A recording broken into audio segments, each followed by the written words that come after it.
Who's in the news right now? Well, I told you guys, if you're going to get your name in the newspaper or in the media, make sure it's for all the right reasons.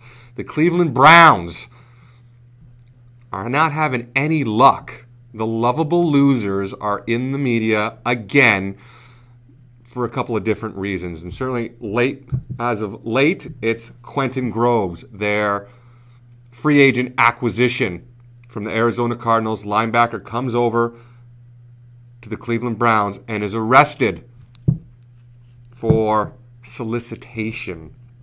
And for those of you who don't know the story, Quentin Groves was arrested in Orange County on a solicitation charge.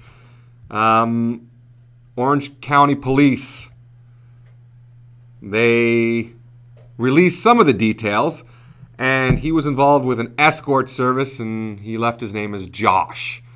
Well, we'll forever be calling Quentin Groves now Josh Groves. He responded to a sex-for-hire ad and agreed to pay $100 for an hour with an undercover officer posing as a prostitute. And about 90 minutes later, Groves, Josh, knocked on the hotel room door, where officers took him into custody without incident. And the police seized $195.70 in cash and a box of condoms. Evan, not one or two condoms, a box. You talking like the jumbo pack? Yeah, I think it was a jumbo pack. A box of condoms. How many are in a box? I don't know. But he only paid for an hour. How many condoms can he go through in 1 hour? I don't know. But maybe that's the question people should be asking. Josh Groves. He's a man that inspires a lot of confidence. Absolutely. He's very confident in his abilities. Not very confident in the dating scene, though. Prostitution. Still the oldest profession in the world. And Quentin Groves falls victim to a sting operation in Orange County. And on the football side of things, Groves signed a 2-year, $2.8 million contract with the Browns in March, started 7 games with Arizona in 2012, and posted a career-high 46 tackles and 4 sacks. The Browns are aware of the situation, but they have no comment. Well, certainly they have no comment. And why? Why don't they have a comment, Evan? Because they're trying to put out other fires. Owner Jimmy Haslam is now being investigated by the FBI and the IRS. And now his company is squarely in the sights of NFL Commissioner Roger Goodell, who was asked this morning whether he's concerned or not. Well, his response, yeah, you're damn right I'm concerned. When the FBI and the IRS come calling and are investigating Browns owner Jimmy Haslam, yeah, I would say that's cause for concern for an organization that has tried very, very hard to distance themselves from that negative stigma that comes from losing.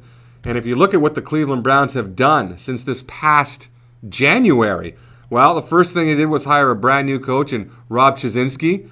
Then they went out and got Norv Turner, formerly of San Diego, as their OC. Then they went on a spending spree. And they grabbed some pretty good talent. Paul Kruger, Quentin Groves, Josh Groves, Gary Barnridge, Chris Abendeo, Chris Owens, Kellen Davis, and who can forget their high-profile acquisition, Desmond Bryant. Oh, by the way, Desmond Bryant is up on charges as well for breaking into, I don't know, a family of four's home and terrorizing them. But Desmond Bryant is from Harvard, so he can get a pass. Yeah, there's his mugshot. Good on you, Desmond. That family has to go through therapy right now. He apparently got confused in his drunken stupor and tried to break in to a home that doesn't quite resemble his home, that is about 5 blocks from his home, but he insists that was his home. I don't know. I don't buy the story. So, add Quentin Groves' list to the name of perps that now have great mug shots for the Cleveland Browns, and maybe they'll be adding owner Jimmy Haslam's face to the mugshot list, and not a lot of good news coming out of Cleveland lately. Desmond Bryant, Cleveland turned a blind eye to that. Jimmy Haslam, he's the boss. Everyone's just going to say, good morning, Mr. Haslam. Sorry to hear about your IRS issues. And now, Quentin Groves on the solicitation charge. Man, you know what? You know who Cleveland should draft in the first round, Evan? A good PR rep. Because they need an excellent public relations staff right now. And I'm not talking about one public relations agent. I'm talking about a team of the best public relations representatives in the world, working nonstop, 24/7. That's what they need right now. A good PR team to spin this. Because I don't know if there's enough feel-good stories coming out of Cleveland. I think it all started when LeBron left. I'm telling you, that whole city just went into this downward spiral. So, yeah, they're going to rally around the team, and who can forget about the dog pound? Love the dog pound. But now, maybe they're going to have a perp walk. Huh? Wouldn't that be cool? How about that? One of the attractions at Cleveland Stadium is you get to line up with other felons and get your mugshot taken. How about this? Hey, get picked out in a lineup. Come to Cleveland. No? I don't know. I'm just throwing ideas out there, revenue generation. Trying to find some kind of feel-good story out of this. But I guess the good news coming out of Quentin Groves' situation is at least he practices safe sex. He showed up with a box of condoms. So good on you, Quentin. Nice job, buddy.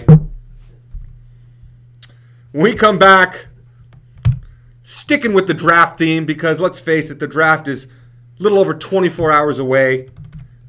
We're going to be talking about inside the war room. A lot of stuff going on inside each individual team's war room. And, you know, from those NFL insiders, they give you a feel about the stress level that goes on and what goes into preparing your draft list. Because there's a lot of things that go on, and you got to be able to think on the fly, and got to go to your second choice, your third choice, your fourth choice, because maybe your guy isn't going to be around and isn't going to survive the draft picks ahead of your team. A lot of preparation. You have an exhausted scouting staff that has combed the earth looking for talent to upgrade your team. That's coming up next on Over the Line. We're going to talk about inside the draft room and who goes through more stress.